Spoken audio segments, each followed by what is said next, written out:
Hello, everyone. Welcome back to the English Learning Podcast, the show where we make learning English easy, fun, and practical. I'm Jason, your host.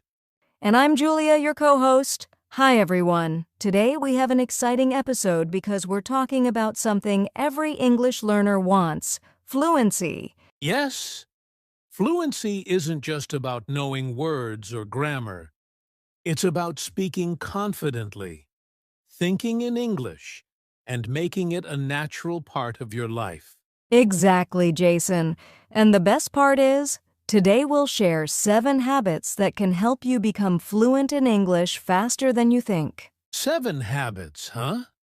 That sounds like a game plan I can follow. But, Julia, I have to ask, can someone really become fluent just by following habits?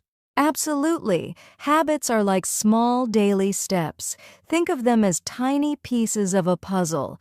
If you do them consistently, day after day, week after week, they build up. And suddenly, boom, you're speaking English more naturally than ever. I love that. And today, we'll not only explain the habits, but also give you practical tips and examples that you can start using right now. And don't worry, we'll keep it fun and simple so even if you're a beginner, you can follow along. So, whether you're listening at home, on your way to work, or relaxing in a cafe, grab a notebook and let's get started.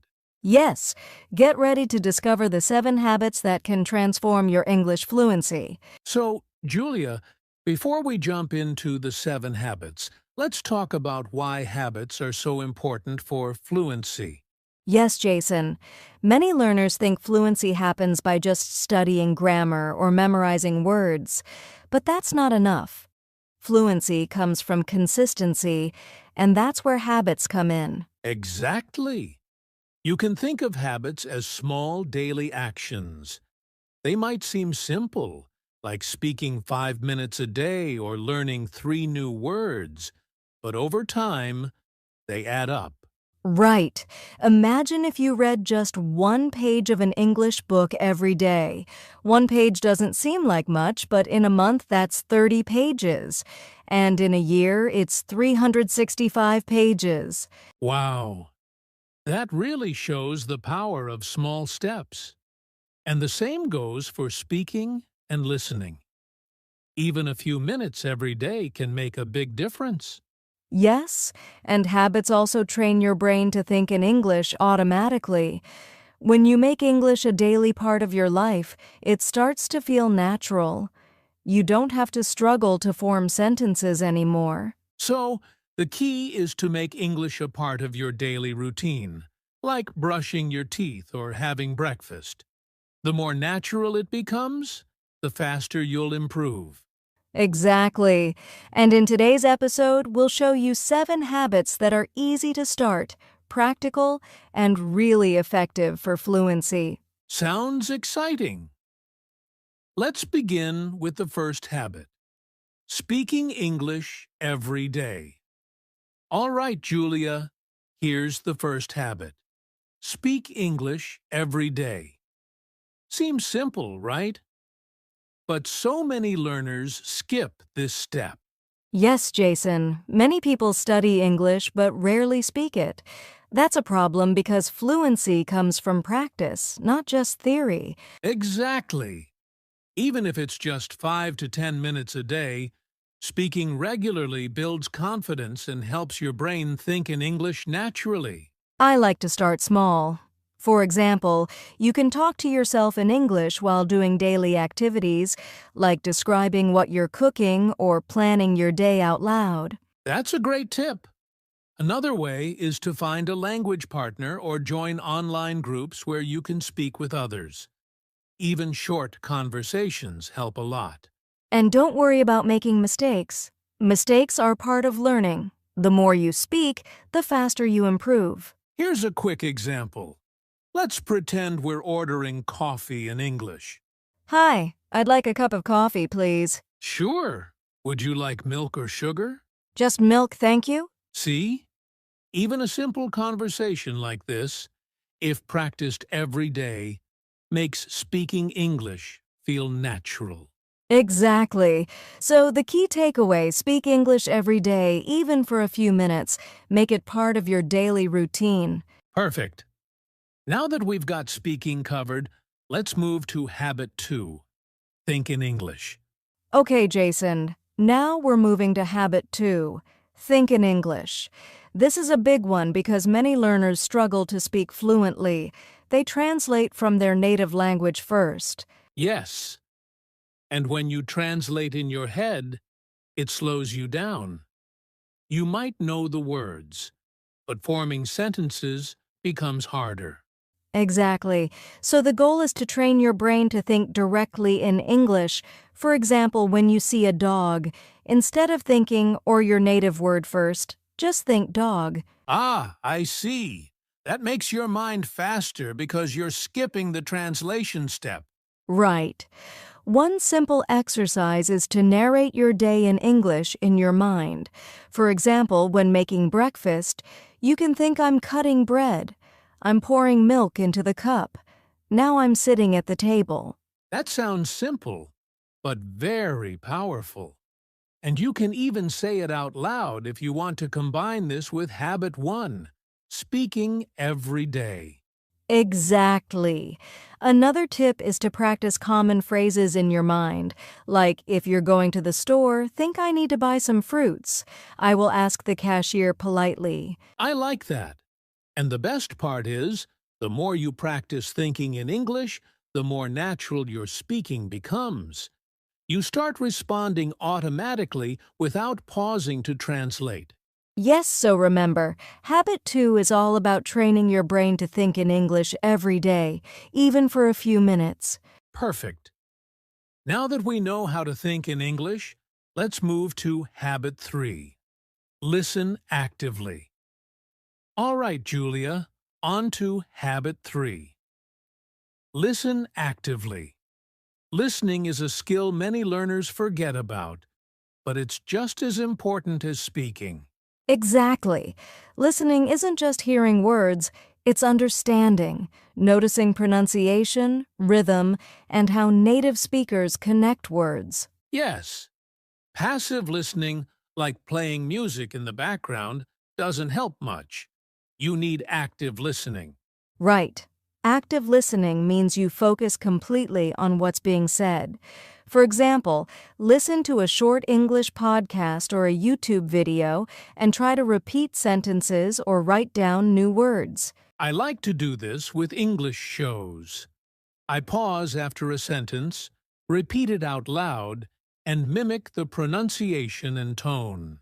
Yes. And another tip is to listen for key words and phrases instead of trying to understand every single word. This makes it easier and more fun for beginners. Let's do a quick example. I'll say a sentence, and you try to repeat it exactly like me, Julia.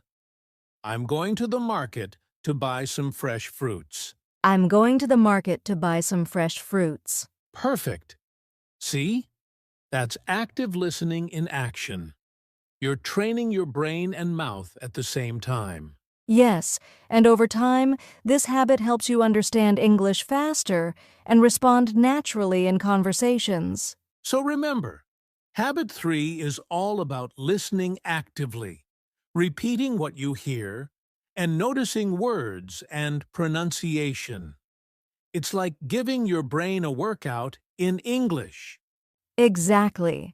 And the next habit we'll talk about is reading and learning new words, which builds your vocabulary even more. All right, Jason. Habit 4 is read and learn new words. This is super important because the more words you know, the easier it is to express yourself in English. Absolutely.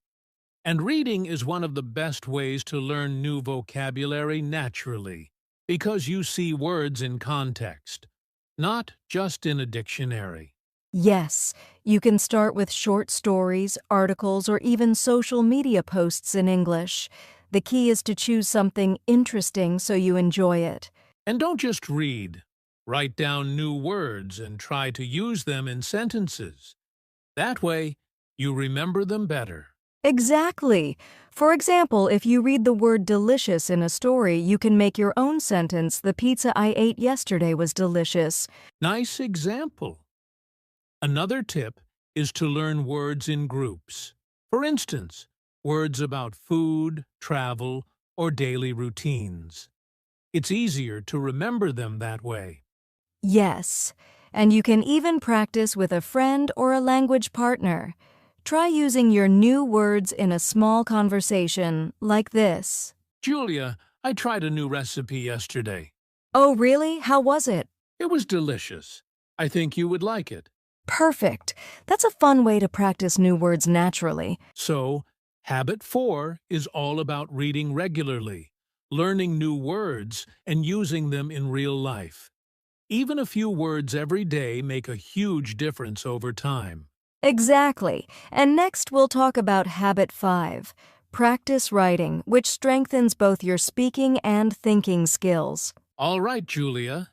Habit 5 is practice writing. Many learners focus only on speaking and listening, but writing is just as important for fluency.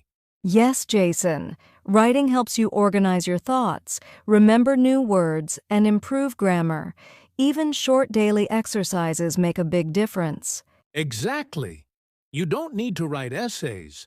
Small things work, like a diary entry, social media post, or even a short email in English. For example, you can write about your day. Today I went to the park. I saw many birds and took some photos. Nice. And the best part is, after writing, you can read it aloud. This way, you're combining writing with speaking practice. Yes.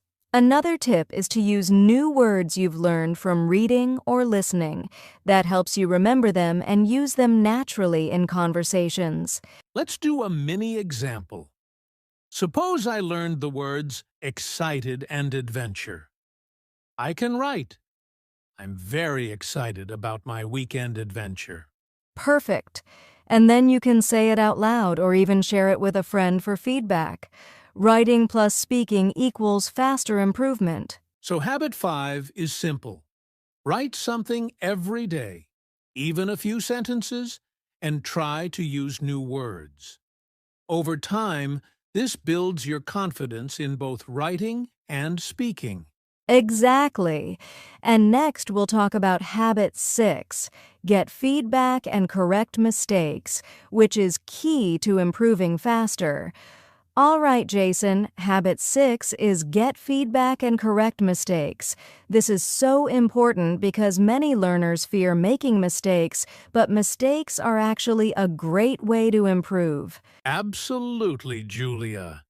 Mistakes show you what needs practice, and if you correct them, your English gets stronger and more natural. Yes, and feedback can come from many sources: teachers, language partners, apps, or even friends who speak English. For example, if you say, I go to market yesterday, a friend might correct you, I went to the market yesterday. That small correction teaches you the right past tense.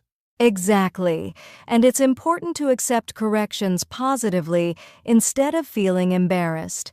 Every mistake is a learning opportunity. Another tip is to record yourself speaking and listen carefully.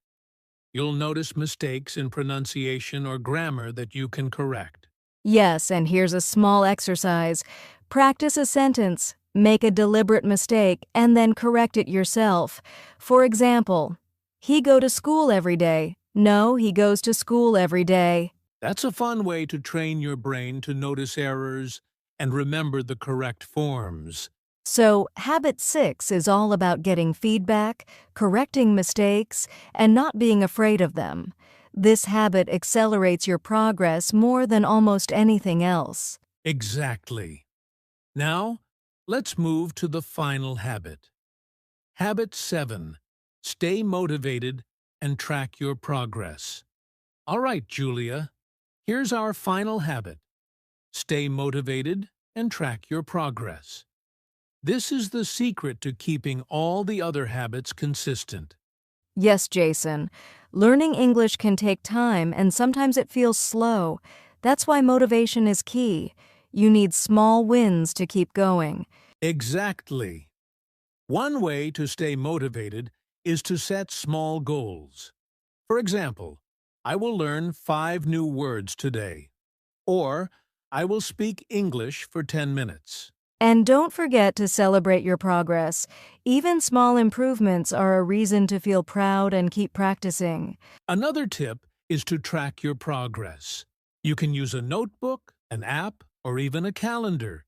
Each day you practice, mark it. Over time, seeing all the check marks motivates you to continue. Yes, and you can also record yourself speaking weekly. When you listen to older recordings, you'll hear how much you've improved. It's very encouraging. Exactly.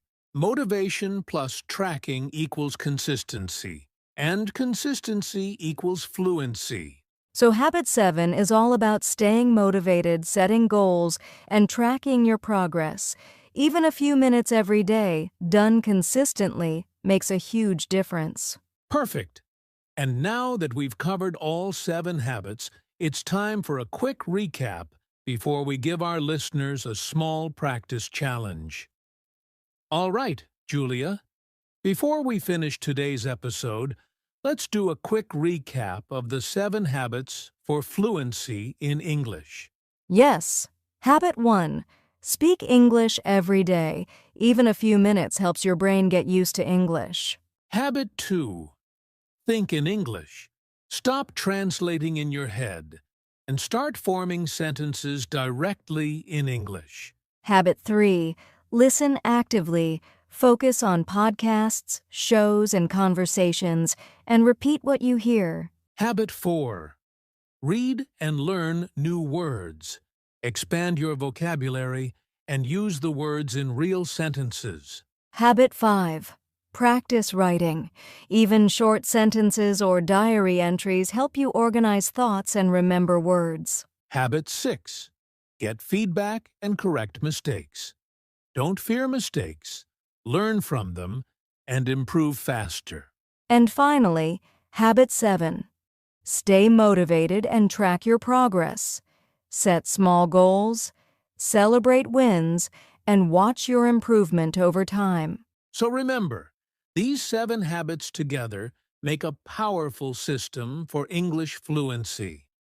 You don't have to do everything at once. Start small, stay consistent, and you'll see progress. Exactly. Even practicing just one habit every day can make a big difference over a few weeks. Now that we've recapped, it's time for a small challenge for our listeners to put these habits into action. All right, Jason, it's time for our practice challenge for all our listeners. Yes, here's a simple challenge you can start today and continue for 1 week. First, pick one habit from today's episode. Maybe speaking for 5 minutes, thinking in English, or writing a short diary entry. Next, do it every day for the next 7 days. Even small practice counts. Remember, consistency is more important than duration. And here's an extra tip. Track your progress. Mark each day on a calendar or in a notebook. Seeing your improvement will motivate you to keep going. Exactly. And try to combine habits if you can. For example, after writing a few sentences, read them out loud to practice speaking, or listen to a short podcast and repeat phrases. By the end of the week, you'll notice a small but powerful improvement. That's the magic of habits. So, listeners, take this challenge, practice daily, and notice how your English becomes more natural and confident. And that's a wrap for today's episode on 7 habits for fluency in English. Yes, we hope you enjoyed it and that you're ready to start practicing these habits every day. Remember, fluency doesn't happen overnight. It's built step by step, habit by habit. So stay consistent and be patient with yourself. And don't forget our 7-day practice challenge. Even small daily efforts make a big difference over time. Thank you so much for listening. If you like this episode, subscribe to our podcast so you won't miss future tips and lessons. Yes, and feel free to share your progress with us or leave a comment. We love hearing from you. All right, everyone. Keep practicing, stay motivated, and we'll see you in the next episode. Goodbye and happy English learning.